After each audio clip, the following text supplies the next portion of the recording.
Hello friends, welcome to my channel baby mummy help. मैं मेघा आपका अपने चैनल में बहुत बहुत स्वागत करती हूँ।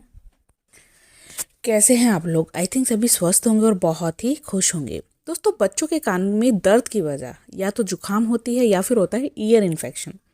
लेकिन आपको कैसे पता चलेगा कि बच्चे को जुकाम की वजह से कान में दर्द हो रहा है या फिर ईयर इन्फेक्शन? तो आज के इस वीडियो में मैं आपके लिए बहुत ही अच्छी जानकारी लेकर आई हूँ और उम्मीद करूँगी आज का ये वीडियो आप लोगों को अच्छा लगे। दोस्तों, जुकाम होना पर छींक आना, नाक बंद हो जाना या नाक बहना, गले में खराश और कफ होना बहुत ही आम बात है। लेकिन इस वजह से कान में भी प्रॉब्लम होने लगती है। कुछ मामलों में प्रॉब्लम और भी ज़्यादा गंभीर हो जाती है, जो कान के इन्फेक्शन का साइन होता है। तो सर्दियों में जुकाम की समस्या होने पर कान में भी बहुत सारी दिक्कतें होने लगती हैं। बड़ों की तरह बच्चों के लिए भी कान दर्द सहना बहुत ही मुश्किल होता है। ये दर्द कान में इन्फेक्शन भी हो सकता है, इसलिए आपको इसका असली कारण जानना बहुत ज़रूरी होता है। ज़्यादातर माता पिता एक ही सवाल पूछते हैं कि जुकाम और कान के इन्फेक्शन में क्या लिंक है।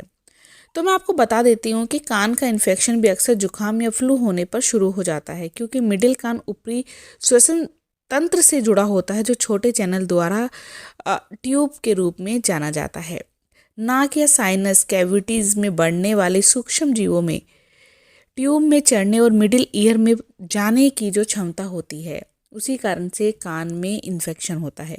क्योंकि हमारा जो ये फेस का ऊपरी हिस्सा होता है, ईएनटी डॉक्टर होते हैं, आप देखा होगा कि ईयर, नोज़ और थ्रोट, ये हमारा तीनों कनेक्टेड होते हैं।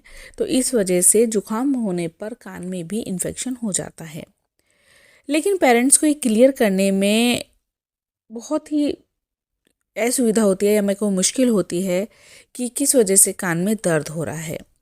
देखिए, पहले बच्चे के ठंड के लक्षणों का आपको इलाज करना है। ठंड लगना, छींक आना, नाक बहना, गले में खराश और खांसी जैसे साधारण लक्षण जुकाम के दौरान होना बहुत ही आम बात है।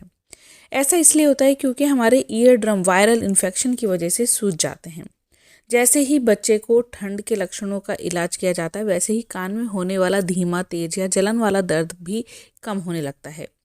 क्योंकि जुकाम रोगाणु के कारण होता है, इसलिए माता पिता को संक्रमण कम करने के लिए पहले ठंड के लक्षणों का इलाज करना चाहिए। हालांकि कुछ मामलों में, विशेष रूप से 8 साल से कम उम्र के बच्चों के लिए, एक दूसरा इन्फेक्शन कान के अंदर होता है, जब मवाद या तरल पदार्थ पैदा करने वाले कीटाणु कान के पीछे की जगह में बढ़ने लगते हैं। किन लक्षणों के कारण बच्चे को सर्दी की वजह से कान का दर्द नहीं होता बल्कि कान में इन्फेक्शन होता है? देखिए, बच्चे की सुनने की जो क्षमता है वो थोड़ी कम लगे। आपके बच्चे को तेज दर्द के कारण बुखार या सिर दर्द हो सकता है और कभी कभी चक्कर आ सकता है।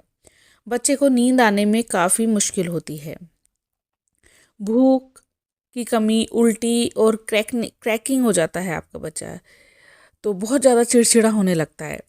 कान का संक्रमण होने पर दर्द सर्दी के कारण होने वाले कान दर्द की तुलना में ज़्यादा तेज होता है।